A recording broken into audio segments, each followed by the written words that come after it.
Hello, my name is Dalton Brinkman, and I am doing an informative speech for Hawkeye Community College.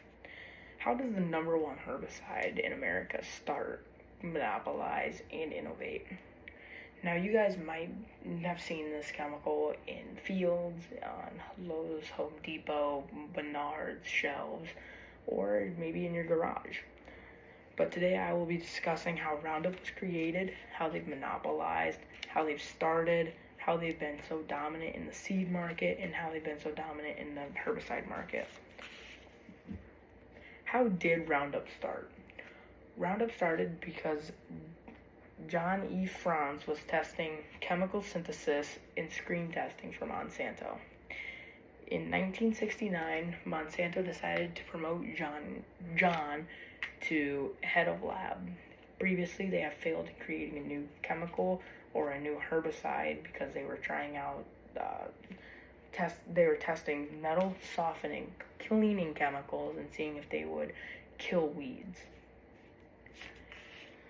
So when John was promoted, he came in with a different idea. What if we use a more potent compound like phosphoric acid? He got that idea because when lime scale builds up in pipes, we use a phosphoric acid to remove that lime scale. And he wondered if we use a phosphoric acid, would that kill more weeds? So when John was going around and seeing what all these different compounds did and what they did, how they reacted to these plants, he discovered glyphosate. Well, glyphosate was recently discovered earlier by a Swiss pharmaceutical company, but because it didn't have a medical purpose and it didn't do anything for the medical field, they just scratched it. So John was testing it and thought that it worked. So he sent it to get screen tested, which is putting it on actual crops in labs and seeing, do they work, do they not, what happens to it, and how well they work. And the labs came back and said it was a great herbicide. It had great herbicidal purposes, and it could really, really do well. So they took and went straight to the farm testing and put it on actual fields. And it came back and it outperformed other herbicides with minimal yield damage. But when you find something and you always want to make something better, you can't retract how a herbicide acts, because if you do that, you're taking away from its weed killing possibilities.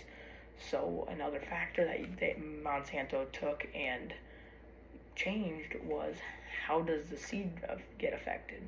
So they started doing seed resistant testing, and they kept modifying that seed until it was eventually glyphosate resistant or Roundup ready seeds.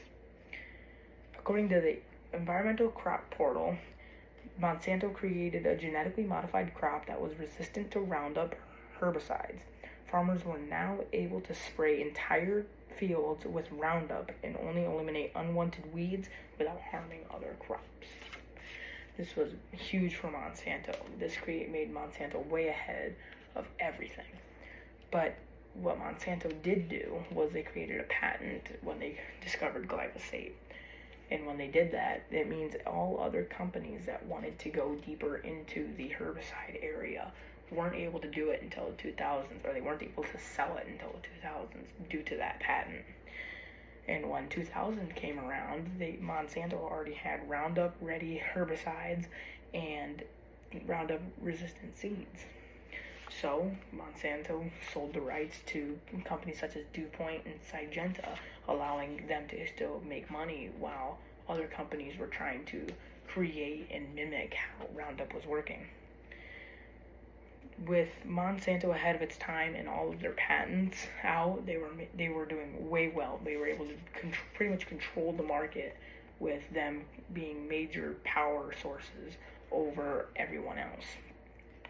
Monsanto was able to monopolize because they had established that brand before everybody else, and that brand became way more popular than everybody else's. A recent innovation that Roundup has created was Roundup Power Max, which was a weed targeting for glyphosate resistant crops, which utilizes Bayer's crop shield technology.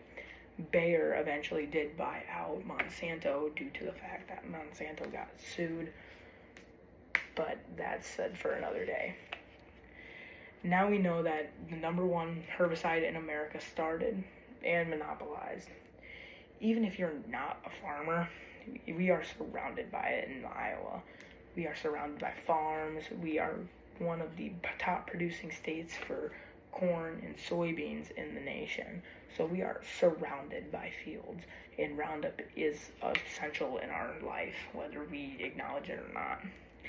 Now you know how Roundup started, how Monsanto controlled, and recent inventions of Monsanto.